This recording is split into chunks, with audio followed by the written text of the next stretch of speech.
Hello সুপ্রিয় শিক্ষার্থী বন্ধুরা, আশা করি তোমরা অনেক অনেক বেশি ভালো আছো। ইসলাম শিক্ষার অলরেডি 1 নম্বর পার্টটি তোমরা শেষ করে ফেলেছো। এখন হচ্ছে আমরা 2 নম্বর পার্ট নিয়ে কথা বলবো। এই পার্টে আমরা কাজ 3 এবং 4-এর অ্যান্সার তোমাদেরকে দিব। পার্ট 1টি অলরেডি আশা করি তোমরা শেষ করে ফেলেছো, এবং যারা শেষ করেছো অবশ্যই চ্যানেলটিকে সাবস্ক্রাইব করে বেল বাটনে ক্লিক করে রেখেছো। এই কারণে এটি তুমি নোটিফিকেশন আকারে পেয়ে গিয়েছো। আর যারা এখনো চ্যানেলটিকে সাবস্ক্রাইব করোনি তারা এখনই অবশ্যই সাবস্ক্রাইব করে রাখো। আমরা তোমাদের জন্য এত কষ্ট করে ভিডিও মেক করতেছি, আশা করতে পারি তোমরা চ্যানেলটিকে সাবস্ক্রাইব করবা, যেহেতু তোমাদের উপকার হচ্ছে। তো যতজন ভিডিওটি দেখবে আমি চাইবো প্রত্যেককে এই ভিডিওটি দেখে চ্যানেলটিকে সাবস্ক্রাইব করে রাখবা। তো আমি তোমাদের সাথে আছি, তোমাদের জুয়েল মাহমুদ স্যার। তো কোনো টেনশন নেই, আমাদের ভিডিওগুলো কিন্তু একদম অ্যানালাইসিস করে করা, এবং প্রত্যেকটি অ্যান্সার আমরা কিন্তু খুব পুঙ্খানুপুঙ্খভাবে চেক করে তারপরে দেওয়ার চেষ্টা করি যে অ্যান্সারটি ঠিক আছে কিনা। আমাদের ফেসবুক গ্রুপ এবং টেলিগ্রামের চ্যানেল লিঙ্ক কিন্তু তোমাদের এই ভিডিও ডেসক্রিপশন বক্সে দেওয়া থাকবে, তোমরা জয়েন হয়ে যাও খুব শীঘ্রই। ওকে প্রিয় শিক্ষার্থীরা, এইটা হচ্ছে আমাদের প্রশ্নের, এই যে দেখো 3 নাম্বার যেটা ছিল, প্রতিবেদন লিখে তোমার বিদ্যালয় বা এলাকার একটি ইতিবাচক উদ্যোগ তুমি চিহ্নিত করো। ইসলামের নির্দেশনা এবং বিধিবিধান ও রীতিনীতি ইত্যাদির আলোকে ইতিবাচক উদ্যোগটির স্বরূপ, উদ্যোগ গ্রহণের কারণ এবং ফলাফল বিশ্লেষণ করে একটি প্রতিবেদন তোমাকে লিখতে হবে। দেখো আমি কিন্তু এইখানে তোমাদেরকে উত্তরটি দিয়ে দিয়েছি, তোমরা যদি একটু খেয়াল করো। দেখো কাজ 3, প্রতিবেদন রচনা। প্রতিবেদনে একটি শিরোনাম আমরা সিলেক্ট করেছি, শিক্ষার প্রতি সচেতনতা বাড়াই। এটা হচ্ছে আমাদের একটি কি বলতে পারো, এটা হচ্ছে শিরোনাম। এইভাবে লিখে আন্ডারলাইন করবা, সুন্দর দেখা যাবে। এই উদ্যোগের মূল উদ্দেশ্য হলো আমাদের এলাকার শিক্ষার্থীদের মধ্যে ইসলামী শিক্ষা প্রদান করে তাদের ইসলামিক মূল্যবোধ এবং শিক্ষার গুরুত্বের উপর সচেতনতা বৃদ্ধি করা। আমরা চাই যে শিক্ষার্থীদের ইসলামিক জীবনযাত্রার সমন্বয় এবং নৈতিক উন্নয়ন সম্পন্ন হতে সাহায্য করা।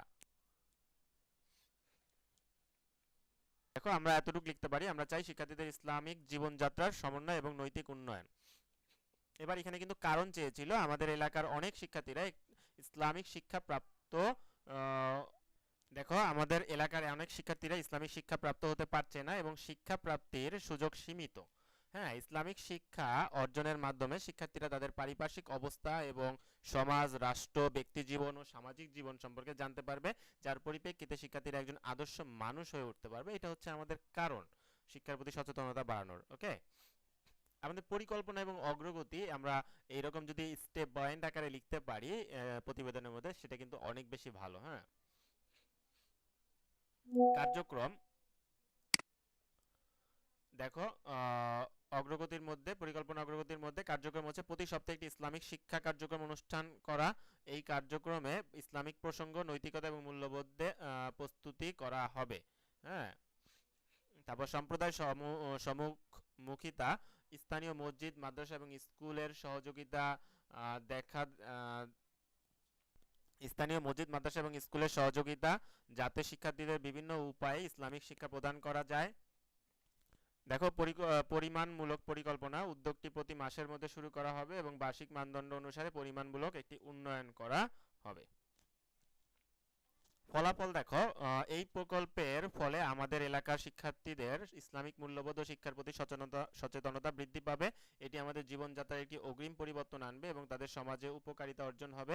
এই প্রতিবেদন আমরা প্রতি মাসের মধ্যে উন্নয়নের অগ্রগতি নিরীক্ষণ করব এবং সকল মতামত পরামর্শ গ্রহণ করব, যাতে আমাদের উদ্যোগ সফল হতে পারে। পরামর্শ, আমরা প্রতি মাসের মধ্যে এই উদ্যোগের প্রগতি নিরীক্ষণ করব এবং সকলের মতামত পরামর্শ গ্রহণ করব, যাতে আমাদের উদ্যোগটি সফল হতে পারে। এটা হচ্ছে আমাদের পরামর্শ।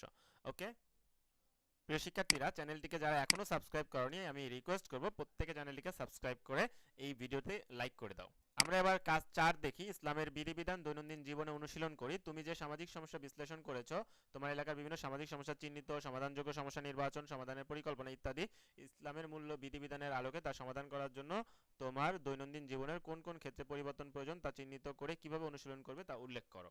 চলো আমরা এটার উত্তরটা দেখে আসি। আচ্ছা দেখো কাজ 4, দৈনন্দিন জীবনে ইসলামের বিধিবিধান অনুসরণ করার জন্য আমি 5টি ক্ষেত্রে পরিবর্তন অনুসরণ করতে চেষ্টা করি, যেটা তোমরা এখানে দেখেছো। এখানে কিন্তু চেয়েছে, আমরা সেটার আলোকে এখানে দিয়েছি। নামাজ পড়া 1 নাম্বার, ইসলামে নামাজ পড়া অত্যন্ত গুরুত্বপূর্ণ। দৈনন্দিন জীবনে নামাজের সময় অগ্রাহ্য না করে নিয়মিতভাবে নামাজ পড়ার চেষ্টা করি। এটি আমার জীবনের অপরিহার্য অংশ হিসেবে রয়েছে, বা এটি আমাদের জীবনের অপরিহার্য অংশ। এটুকু লিখলেও তোমরা পারবে। ইচ্ছা। 2 নাম্বার, জাকাত ও সাদাকা ইসলামে ধনী ব্যক্তিদের জন্য অপরকে সহায়তা করা বাধ্যতামূলক। আমি চেষ্টা করি আমার আয়ের একটি অংশ থেকে জাকাত ও সাদাকা প্রদানের জন্য বার্ষিক প্রতিবেদন তৈরি করে ব্যাখ্যা করতে। সাদাকা আমরা এতটুকু না লিখি, একটু জটিল আমরা না করি, আমরা এটাকে সহজ করে দিই, প্রদান করতে, এতটুকু লিখতে পারি। 3 নাম্বার, ইসলামিক শিক্ষার প্রসার। আমি চেষ্টা করি আমার পরিবারের সদস্যদের সাথে ইসলামিক শিক্ষা প্রসারে সময় ব্যয় করতে। ইসলামের মূল শিক্ষা সংগ্রহের জন্য এটি অত্যন্ত গুরুত্বপূর্ণ এবং জরুরি। ঠিক আছে, এইটা খুবই ভালো কাজ, পরিবারের সাথে ইসলামিক শিক্ষার একটা আসর তৈরি করা। তোমরা সবাই বাসায় এই কাজটি করতে পারো, এতে সবার জন্য সেটা মঙ্গলকর। 4 নম্বরে হালাল আহার, এটি আসলে খুবই ইম্পর্টেন্ট, যেটা বর্তমানে পাওয়াটা আসলে খুবই দুরূহ। ইসলামে হালাল আহার খাওয়া বাধ্যতামূলক। আমি চেষ্টা করি আমার খাদ্য গ্রহণ এবং আহারের জন্য হালাল পদ্ধতি অনুসরণ করতে। আচ্ছা, নেক কাজ এবং সেবা। ইসলামে নেক কাজ এবং সেবা করা অত্যন্ত গুরুত্বপূর্ণ। আমি চেষ্টা করি আমার কর্মক্ষেত্র এবং অন্যান্য স্থানে সেবা প্রদানের পদক্ষেপ নিয়ে কাজ করতে।